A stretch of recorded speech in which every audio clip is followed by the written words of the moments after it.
하반기와 내년에 주목해야 될 이슈로는 뭐 약간 지금은 아무도 관심이 없는. 예, 정말 관심 없잖아요. 네, 올해가 AI의 페이지 원 그런 학습의 그런 시대. 또 엔비디아인 거죠, 올해는. 그러니까 저는 이번에 엔비디아 좋았죠. 좋았는데 금리 인하가 나오는 시점이 진짜일 수는 있겠다. 그러면 금리 인하는 언제 하냐?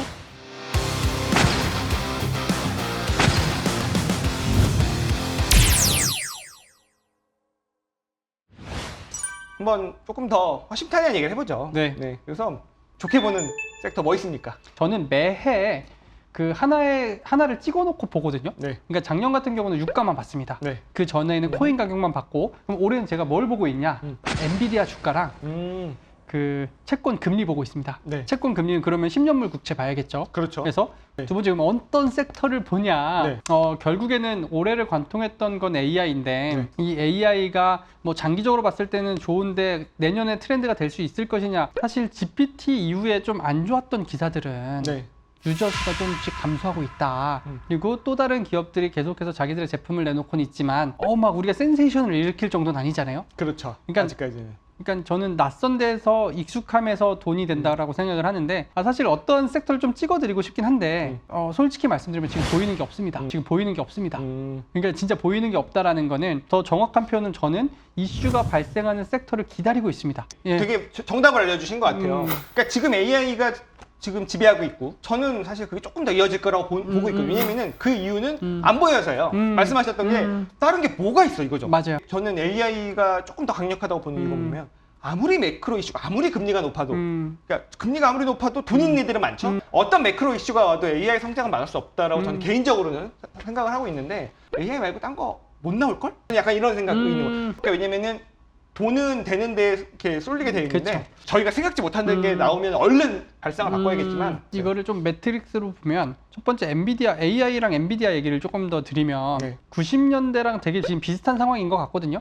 인터넷 닷컴 버블이 네. 펼쳐졌을 때. 근데 그때 당시에도 95년 이후로 막 계속 금리를 올리고 있었는데 98년에 아시아 위기 터지면서 금리를 인하를 했단 말이죠. 맞아요. 그러면서 99년 2000년 이제 닷컴 버블이 나온 건데 그게 버블을 잉태하기도 했죠. 네. 사실. 네. 그래서 저는 지금 시장 상황도 보면은 미국이 계속 금리를 올리는데 미국 입장에서 보면 사실 금리를 올리면은 채권의 이자 부담이 난다라는 거는 막 얘기들이 나오잖아요. 근데 중국 입장에서 보면 실리콘밸리 은행 파산한 거랑 같은 이슈가 나오고 있거든요. 네. 미국 국채 제일 많이 보유한 게 중국이랑 일본이잖아요. 네. 장기채 들고 있는 거 평가손 어마무시할 거예요. 그렇죠. 근데 위안화 반응한다고 이걸 판다? 손해보고 다 파는 거거든요. 그러니까 말도 안 되죠. 저는 이것도 중요한 포인트인데 다시 돌아가서 엔비디아 주가가 AI 혁명으로 계속 올라가고 있는데 금리 인하가 나오는 시점이 진짜일 수는 있겠다. 그러면 금리 인하는 언제 하냐? 위기가 나와야 하잖아요. 네. 근데 그게 미국 내 위기면 별로 안 좋을 것 같고요. 미국 외적인 위기면은 상당히 미국 주식에는 상당히 좋은 퍼포먼스가 되지 않을까? 그래서 그런 박자들을 같이 한번 살펴보시면은 좋을 것 같습니다.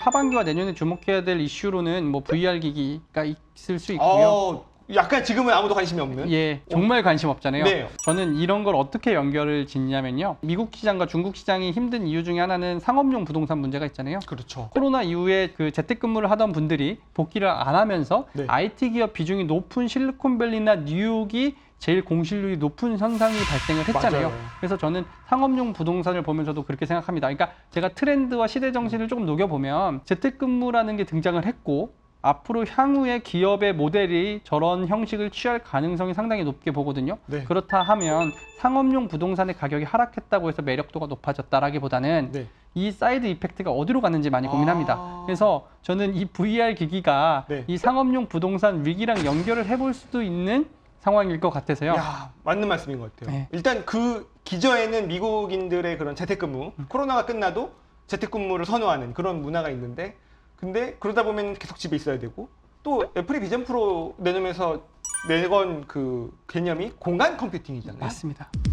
그렇다면은 이게 계속 집에 머물면서 컴퓨팅 환경이 이제 그런 VR로 AR, VR, XR로 나오는 그런 것들이 정말 어쨌든 뭐 정식 기기가 출시되고 나서부터 관심을 가져보아야 될 테마가 많네요. 그래서 사실 VR이라고 하면은 경험을 해보신 투자자분들도 있으실 거고 네. 아닌 분들도 있으실 텐데 저는 이게 원거리가 아니라 근거리에 다가오고 있다라고 느껴지는 건 제품이 출시가 됐고 그렇죠. 계속해서 제품의 버전이 올라가고 있고 이거에 대한 수요들은 그래도 발생하고 있다. 그러면은 이네들이 과연 메인 시장으로 들어가기 위해서 필요한 게 뭐냐라고 보면 네. 역시 저는 이걸 역사적으로 유출을 많이 하거든요. 스마트폰 처음 나왔을 때, 네. 인터넷이 처음 나왔을 때 네네. 킬러 컨텐츠 맞아요. 그쵸? 결국에는 아무리 좋은 기기가 있어도 컨텐츠가 있어야 실질적으로 그 시장이 열리는 거란 말이죠. 네. 그거를 그런 빅테크들이 잘 해왔던 건데 네. 그 컨텐츠가 어떻게 나오느냐도 되게 잘 봐야겠네요. 예. 저는 일단 멀미만 잡아주면 좋을 것 같아요. 저는 멀미를 많이 해가지고. 그쵸. 네. 멀미도 하고 이게 밴드로 이걸 뒤에를 고정을 하다 보니까 그쵸. 뭐 머리도 조금 착용감, 두통 무겁고. 있을 수 네. 있고요. 그래서 그럼에도 불구하고 우리가 그 VR 기기를 착용했을 때 재미를 느끼고 더 시간을 할애하고 싶다라고 하면 충분히 매력적인 산업과 비즈니스가 될 것 같아서 관심군에는 계속 들어 있어야 될 것 같습니다. 아, 좋은 말씀이에요. 근데 다만 이 두 개 모두 예전에 있었던 테마거든요. 맞아요. 그러니까 우리가 인공지능 그 알파고 나오고부터 몇 년 뒤에 GPT 나오면서 이렇게 셌던 이유는 네. 시차가 있어서 그래요. 맞아요.